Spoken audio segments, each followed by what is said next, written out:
नमस्कार, मी अमित काळे न्यूज डंकामध्ये आपलं मनापासून स्वागत करतो। मित्रांनो, हिंदू धर्मासाठी अत्यंत महत्त्वाची आणि तितकीच विचार करायला लावणारी घटना घडलेली आहे। आपल्या हिंदुस्थानात हिंदूंच्या बाबतीत काय काय घडतं ते एकेका प्रकरणावरून आता समोर येऊ लागले। खास करून जिथं गैर हिंदुत्ववादी सरकारं आहेत तिथं तर हिंदूंची कुचंबणा होतच असते। जी घटना मी तुम्हाला सांगणार आहे ती घडलेली आहे तामिळनाडू राज्यात। आता तामिळनाडूमध्ये राज्य आहे MK स्टॅलिन यांचं, ज्यांच्या दिवट्यानं सनातन हिंदू धर्माला कोरोनाची उपमा दिली होती। आता त्या राज्यात हिंदूंवर अत्याचार होणार नाही तर काय होणार? तर चला समजून घेऊ नेमकं काय घडलं। तामिळनाडू राज्यातील दिंडीगुल जिल्ह्यात पंचमपट्टी गावात सार्वजनिक जमिनीच्या वापराबाबत गंभीर वाद निर्माण झाला असून त्यामुळे हिंदू आणि ख्रिश्चन समुदायामध्ये तणाव निर्माण झाला आहे। हा वाद तेव्हा पेटला जेव्हा न्यायालयानं हिंदू समुदायाला त्या सरकारी जमिनीवर अन्नदान करण्यास परवानगी दिली। याच निर्णयाचा स्थानिक ख्रिश्चन समुदायानं मोठ्या प्रमाणावर विरोध केला। पंचमपट्टी गावातील 500हून अधिक ख्रिश्चन पुरुष आणि महिला रस्त्यावर उतरल्या।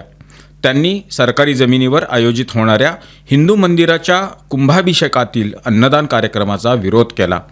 हा कार्यक्रम एका हिंदू मंदिराच्या धार्मिक विधीचा भाग होता, परंतु ख्रिश्चन समुदायानं मद्रास उच्च न्यायालयाच्या आदेशाविरोधात निषेध केला।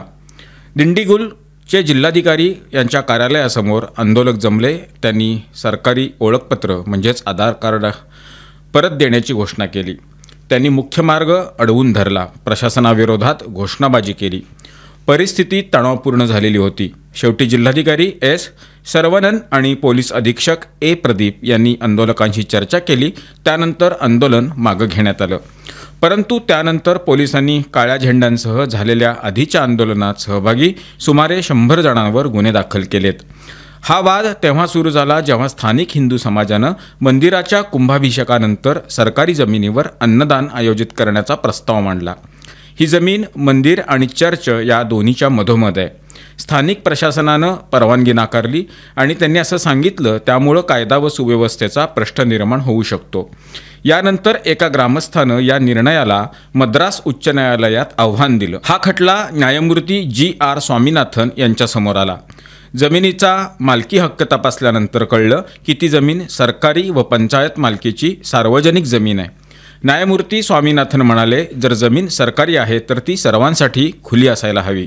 सार्वजनिक जागा एखाद्या धर्मासाठी आरक्षित असू शकत नाही। त्यांनी स्पष्ट केलं की धर्माच्या आधारे कोणत्याही समुदायाला अशा ठिकाणावरून वंचित ठेवणं हे भारतीय संविधानाच्या कलम 15चं उल्लंघन आहे। त्याचबरोबर धार्मिक स्वातंत्र्याचा हक्क कलम 25 या सर्वांना समान आहे। कायदा सुव्यवस्था बिघडू शकते हा पोलिसांनी मांडलेला मुद्दा न्यायालयानं नाकारला आणि म्हटलं, पोलिसांचं काम लोकांचे अधिकार वाचवणं हे आहे, कार्यक्रम रोखणं नव्हे। ख्रिश्चन समुदायानं न्यायालयात सांगितलं की 100 वर्षापूर्वी त्या मैदानावर एक व्यासपीठ बांधलं गेलेलं होतं आणि तेव्हापासून ते ईस्टर सणाच्या कार्यक्रमासाठी वापरलं जातं। त्यांनी 2017मध्ये झालेल्या शांतता समितीच्या निर्णयाचा उल्लेखसुद्धा केला, ज्यात म्हटलं होतं की या मैदानावर फक्त जुन्या परंपरागत कार्यक्रमांनाच परवानगी असेल। त्यांनी मागणी केली की या जमिनीला पाश्का ग्राउंड म्हणजेच ईस्टर ग्राउंड असं घोषित करावं, परंतु न्यायालयानं हा तर्क फेटाळला आणि म्हटलं, जर ईस्टरसाठी ख्रिश्चनांना परवानगी आहे तर हिंदूंनाही त्या ठिकाणी अन्नदानाचा कार्यक्रम करण्यास रोखता येणार नाही। त्यांनी हेही स्पष्ट केलं की ईस्टरच्या दिवशी मैदान फक्त ख्रिश्चन वापरू शकतात, पण इतर वेळेस सर्वांना समान हक्क आहे। न्यायालयानं नमूद केलं की त्या गावात सुमारे 2500 ख्रिश्चन आणि 400 हिंदू कुटुंब आहेत। फक्त विरोधाच्या भीतीनं पोलिसांनी परवानगी न देणं हे अत्यंत दुर्दैवी आणि पक्षपाती आहे, हे न्यायालयाचं मत आहे। न्यायालयानं प्रशासनाचा आदेश रद्द करून हिंदू समाजाला अन्नदानासाठी परवानगी द्यावी असा आदेश दिला। या प्रकरणानंतर सुद्धा मोठ्या प्रमाणावर विरोध झाल्यानं स्पष्ट झालं की स्थानिक पातळीवर तणाव अजूनही कायम आहे। लोक विचारत आहेत की सार्वजनिक जमिनीवर एका दिवसासाठी अन्नदान करण्यासाठी हिंदूंना न्यायालयात जावं लागणं हे आवश्यक का ठरलं? खरं तर ती सरकारी जमीन आहे, कोणत्याही चर्चची खाजगी मालमत्ता नाही। भारतासारख्या विविधतेने नटलेल्या देशात सार्वजनिक संपत्ती सर्व नागरिकांची असते, हिंदू, ख्रिश्चन, मुसलमान सर्वांची. जोपर्यंत कार्यक्रम शांततेत आणि इतरांना त्रास न देता होतो तोपर्यंत कोणत्याही समुदायाला त्याचा उपयोग करण्याचा अधिकार आहे. अशाच प्रकारचा वाद तिरुपरकुंद्रम मुरुगन मंदिराच्या टेकडीवर झालेला होता. ही टेकडी हिंदूंसाठी अत्यंत पवित्र स्थळ आहे. 27 डिसेंबर 2024 रोजी काही मुस्लिम श्रद्धाळू सिकंदर बादुशाह दर्गावर बकरं आणि कोंबड्या बळी देण्यासाठी गेले, परंतु मंदिर प्रशासनानं त्यांना थांबवलं. हे प्रकरण न्यायालयात गेलं आणि न्यायमूर्ती विजय कुमार यांनी स्पष्ट केलं की या टेकडीचं अधिकृत नाव तिरुपकुंद्रम हिल असं आहे आणि तिथं पशुबळी देण्यास परवानगी नाही, कारण ती कोणतीही अनिवार्य धार्मिक प्रथा नाही. एकूण काय तर दिंडीगुल अन्नदान वाद किंवा तिरुपकुंद्रम प्रकरण यातून हे स्पष्ट होतं की हिंदू समाजाला स्वतःचे अधिकार सिद्ध करण्यासाठी न्यायालयाची मदत घ्यावी लागतीये. नंदीगुलमध्ये सरकारी जमिनीवर अन्नदानाचा अधिकार आणि तिरुपकुंद्रममध्ये पवित्र स्थळाची पवित्रता राखण्याचा अधिकार, दोन्ही ठिकाणी प्रश्न एकच आहे, हिंदू धार्मिक स्वातंत्र्याचं रक्षण कोण करणार, हा नेमका प्रश्न आहे. आता जाऊ मध्य प्रदेशमध्ये. मध्य प्रदेशातील ग्वाल्हेर इथं 26 अनुसूचित जमातीतील मुलांना ईसाई धर्माची शिकवण देऊन मिशनरीशी जोडण्याची तयारी एका बिशपकडून गुप्तपणे सुरू असल्याचं उघड झालंय. बिशपचं घर या मुलांच्या शिक्षणाचं केंद्र बनवलं गेलेलं होतं. माहिती मिळताच विश्व हिंदू परिषद आणि भाजपचे कार्यकर्ते तिथं पोहोचले आणि त्यांनी या प्रकाराला विरोध केला. विरोध वाढल्यावर पोलिसांनी बिशपच्या घरावर धाड टाकून परिस्थिती शांत केली. धर्मांतराची शक्यता लक्षात घेऊन पोलीस आणि गुप्तचर विभागानं चौकशी सुरू केली आहे. विशेष म्हणजे या मुलांपैकी काही मध्य प्रदेशातील असून उर्वरित झारखंड, ओडिशा, छत्तीसगड या राज्यातून आलेले आहेत. त्यांना केंद्राबाहेर जाण्यास परवानगी नव्हती. बिशप स्वतः येऊन या मुलांना ईसाई धर्माची शिकवण देत होता. हे ईसाई शिक्षण केंद्र एका ख्रिश्चन मिशनरीकडून चालवलं जात होतं. या मुलांना भविष्यात ईसाई धर्मप्रचारक बनवण्याची ही तयारी सुरू होती. हे केंद्र ग्वाल्हेरपासून सुमारे 8 किलोमीटर अंतरावर असलेल्या बडा गाव इथं आहे. शहरापासून दूर असल्यामुळं इथं मुख्यतः ग्रामीण भागातील लोक येतात. या केंद्रात आढळलेली 26 मुलं आर्थिकदृष्ट्या दुर्बल कुटुंबातील आहेत. त्यांना ईसाई धर्मासोबत इंग्रजीचं सुद्धा शिक्षण दिलं जातं आहे. त्यांच्या पालकांना असं सांगितलं गेलं की इथं शिकल्यामुळं ही मुलं मोठी होतील आणि त्यांचं भविष्य उज्ज्वल होईल. प्रकरणाची गंभीरता लक्षात घेऊन पोलिसांसोबत गुप्तचर यंत्रणाही तपासात उतरलेली आहे. SDM CB प्रसाद यांनी सांगितलं, पूर्वसूचना न देता धर्मांतर करणं हे जबरदस्तीच्या धर्मांतराच्या श्रेणीत येतं आणि मध्य प्रदेश धार्मिक स्वातंत्र्य अधिनियमांतर्गत त्यासाठी कठोर तरतुदी करण्यात आलेल्या आहेत. तथापि अद्याप धर्मांतर झाल्याची अधिकृत पुष्टी दिलेली नाही.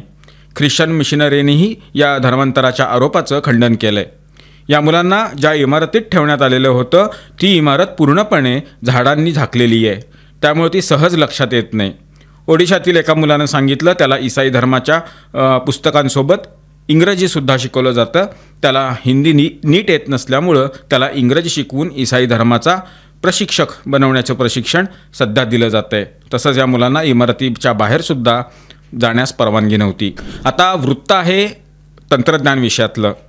केंद्र सरकारनं बुधवारी दिलेल्या माहितीनुसार भारताला 6G तंत्रज्ञानातील नेतृत्वासाठी सिद्ध करण्याच्या उद्देशानं देशभरात 100 5G लॅब्स उभारण्यात आलेले आहेत.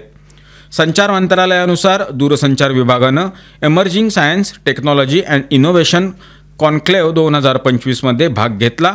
डिजिटल कम्युनिकेशन या विषयावर आयोजित सत्राचं नेतृत्व केलं. या सत्राचं अध्यक्षस्थान दूरसंचार सचिव आणि डिजिटल कम्युनिकेशन आयोगाचे अध्यक्ष डॉक्टर नीरज मित्तल यांनी भूषवलं.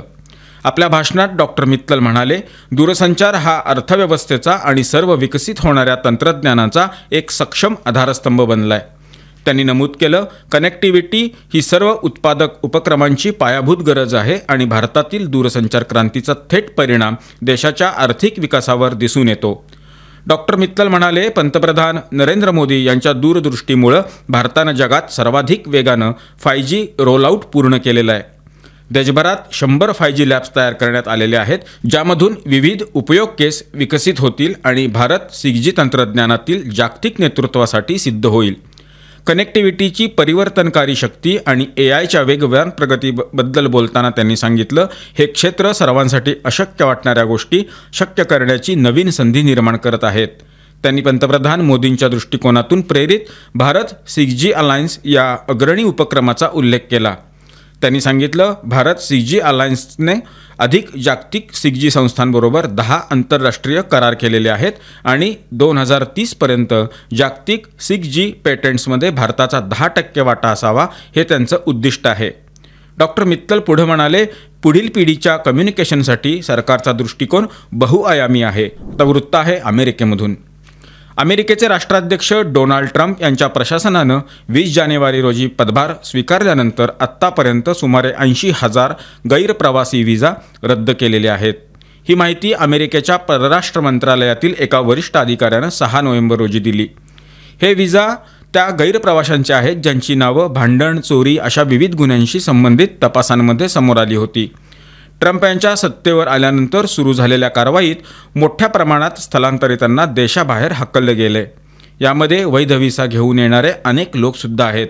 सुमारे 16,000 व्हिसा नशेत वाहन चालवण्यामुळं, जवळपास 12,000 व्हिसा हल्ल्याच्या घटनांमुळं आणि 8,000 चोरीच्या प्रकरणांमुळं रद्द करण्यात आले. परराष्ट्र मंत्रालयाच्या वरिष्ठ अधिकाऱ्यानं सांगितलं, यावर्षी रद्द करण्यात आलेल्या व्हिसांपैकी जवळपास अर्धे हे या 3 गुन्ह्यांशी संबंधित आहेत. ऑगस्ट 2025मध्ये परराष्ट्र मंत्रालयाच्या प्रवक्त्यानं सांगितलं होतं, अमेरिकेत निश्चित कालमर्यादेपेक्षा जास्त दिवस राहणं आणि कायदा तोडणं या कारणांमुळं 6,000हून अधिक विद्यार्थ्यांचे व्हिसा रद्द करण्यात आलेले आहेत. त्यामध्ये काही दहशतवादाला पाठिंबा देणारे विद्यार्थी असल्याचं सुद्धा नमूद करण्यात आले.